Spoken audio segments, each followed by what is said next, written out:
Hello there, very excited today to share this fun project I did. I reached out to an influencer on Instagram who's one of my favorites, and I asked him if he would be up for me making him a shirt, and he said, sure, make me anything green. So this is what I made for him. So I did a geode. I started by just grabbing a random piece of fabric, scrunching it up, and then wrapping the sinew around it 3 or 4 times. I would say 4 or 5 times is what I've been doing more recently to get a really crisp white line. And then I use that little pipe right there as a sinew puller. So you wrap around the fabric 3 or 4 times, then around the pipe twice and pull. And so there's the end of that one nodule, and here I'm moving on to another little chunk. So I start again by tying just a little tiny portion, gathering the next little bit of fabric and tying that again. You're going to want to avoid concentric circles, so the way to do that is to really scrunch the fabric and make sure that you are gathering the fabric in an uneven manner, if that makes sense. Because if you just grab it as the fabric is above it, if this is making any sense, this might not make any sense, but you're trying not to make just circles is all I'm really trying to say with this explanation. You give me a microphone and tell me to start talking and it just turns bad. So I want to apologize for my voiceovers, as I always end up doing. They're not the best things on the internet, but I'm doing my best.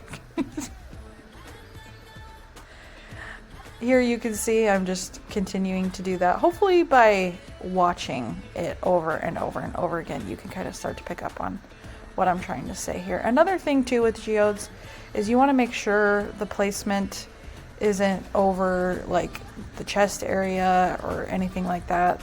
So I tend to kind of get in a routine of doing one on the shoulder and then one on like the left side. And then from there, I usually can avoid anything in the chest area.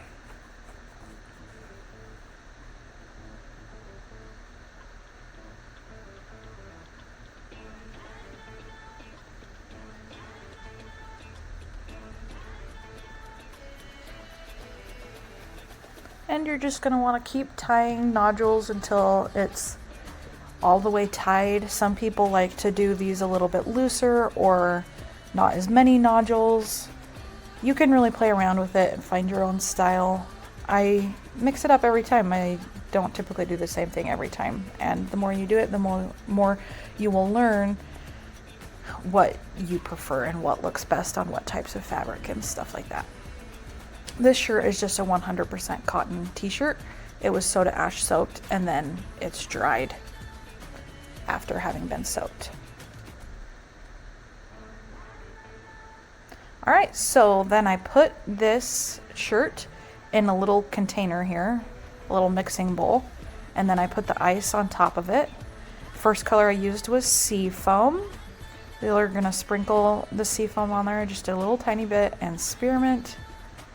I just used all the colors of green I thought would look cool. Next color I used was kilt green. This is a Prochemical color. So was spearmint.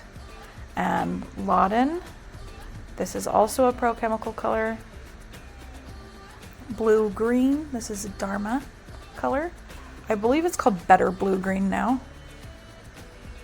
Leaf green. This is yet another Prochemical color. They've got some good greens. So if you're looking for green, head to Prochemical dyes. Dark green. This is a Dharma color. And then I ended up doing seafoam again and more kilt green there on the edge. And then I let that sit in the muck for at least 24 hours.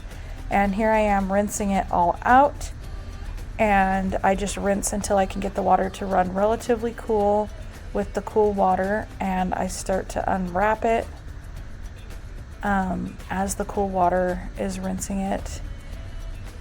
The good thing about sinew is you shouldn't have to use your scissors because it should have just stuck to itself. Sometimes you might need to use scissors to unsnag something if the sinew like comes unthreaded or something. Just be really careful if you do that. After you get it untied and rinsed in the cool water, you'll bump the water up to hot. And as you bump the water up to hot, you'll notice that even more dye starts coming out because the hot water expels excess dye. I am still unwrapping. This is the beauty of geodes. You have a lot of ties you gotta tie and untie. So there I bumped the water up to hot and I'm rinsing it out, getting out as much excess as I can, and then I'm going to sprinkle it with a little bit of Dawn dish soap, and then I get it really sudsy because that gets even more of the dye out of it, and I wash it in a really hot wash cycle by itself or with things of a similar color, but I wouldn't do it with white or anything. Here's the final result. I love how this turned out. I think the colors look so good together. Having it in the muck made a really cool like lime effect happen. I hope you love it. Like and subscribe for more like this. Thank you so much for watching.